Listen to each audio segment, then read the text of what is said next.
Right, we have a big gubernatorial race, big primary. You have Andy Biggs, and then you have Karrin Robson. Karrin Robson. And there was a piece written at thestate48news.com. Christy Kelly wrote it. And it was a really good piece, and it caught my attention because I had never heard about this. Apparently, Karrin Taylor Robson is a lobbyist for APS, the power people? Yeah, the power company. What? The story is APS lobbyist turned conservative candidate. And right away, by the way, I'm like, APS? She lobbies for APS? And they had the documents in there. She apparently re-upped to lobby again. There's a City of Phoenix registered lobbyist. There's a screenshot. I'm like, you've got to be kidding me. But it's right there, and it's clear as day. And she re-upped it. This year, 2025. Dude. Submitted 1/8/2025, 12:25 p.m. Karrin Taylor Robson. List.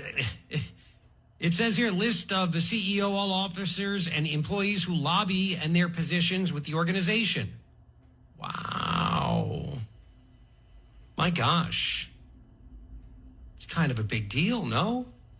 Apparently she lobbies for AZ Strategies, LLC. What the what? The what? So, all right, she has a lobbying company, AZ Strategies, LLC. Did you know that? Why didn't she come out and say that, by the way? Why is she hiding that she's doing that? And then she re-upped to do it for 2025? And it made me think, by the way, this is the uniparty all in there, because if you go back to January of 2023, the news, all the media actually broke the story that APS was the top contributor to Katie Hobbs' inaugural fund with a $250,000 donation. So how would Katie Hobbs be any different from Karrin Taylor Robson?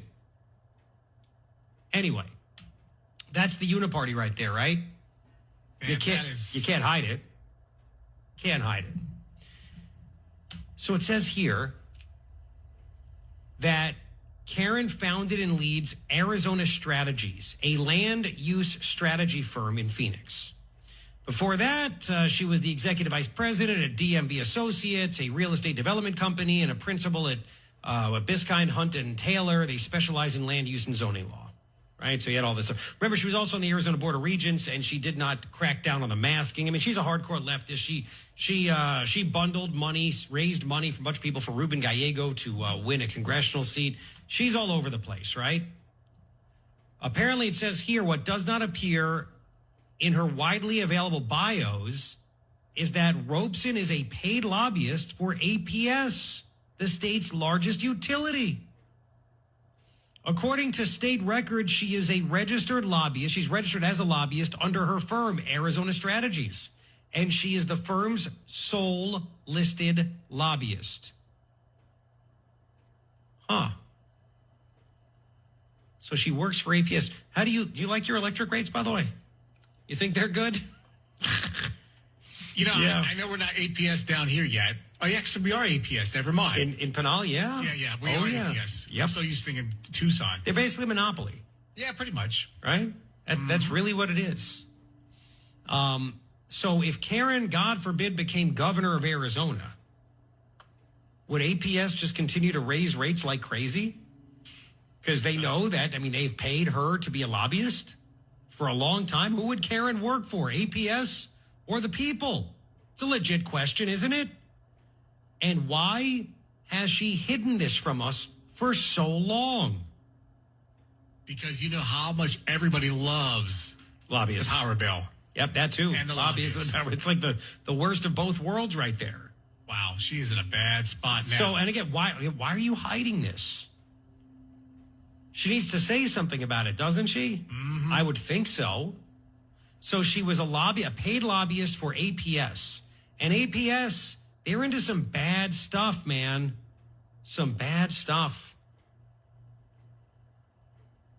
In this article, it talks about how APS has pledged to be net zero, that whole scam, by 2050. APS is committed to providing 100% clean and carbon-free energy by 2050. Because you're like, what's the difference if she's a lobbyist? Well, she's lobbying on behalf of APS, and APS is a bunch of leftist ideologies and viewpoints. Right? They are committed to providing 100% clean and carbon-free energy by 2050, while providing reliable and affordable energy to meet our customers' needs. We plan to exit from all coal-fired generation by 2031. Wow, that makes energy a lot more expensive. So if Karrin Robson is governor, would she be okay? Would she be okay with us having anything other than green energy? And I hate saying green, non-traditional, more expensive, right? These are important questions that need to be answered. Also, APS is into DEI. According to APS's website, at APS, our workforce is made up of talented people from all kinds of backgrounds with an important variety of skills, experience, and points of view. The diversity of race, gender, sexual orientation, age, religion, disability, and national origin makes us who we are and makes us better and stronger. So they are committed to that. NAPS operates a supplier diversity program aimed at engaging minority, women, LGBT, and veteran-owned businesses. How about just the best, right? President Trump issued an executive order. It says no more of this DEI crap. Merit-based. Everything's merit-based. What is APS going to do? Right? It's all on their website, by the way. And the fact that Karrin Robson, who wants to be your governor, is a paid lobbyist for this utility that pushes all this leftist stuff, it's a big deal. It's a great piece at thestate48news.com. I'll put it on my X at Garrett Lewis in a little bit, and you could read it for yourself. At the end of the article, they write, given her lobbying work for APS, can she truly stand up to the state's largest utility company when it comes to protecting consumers from rising energy costs? What exactly did her lobbying efforts for APS entail? And how might that influence her policies as governor? If Robson responds to our inquiries, we will update this story accordingly.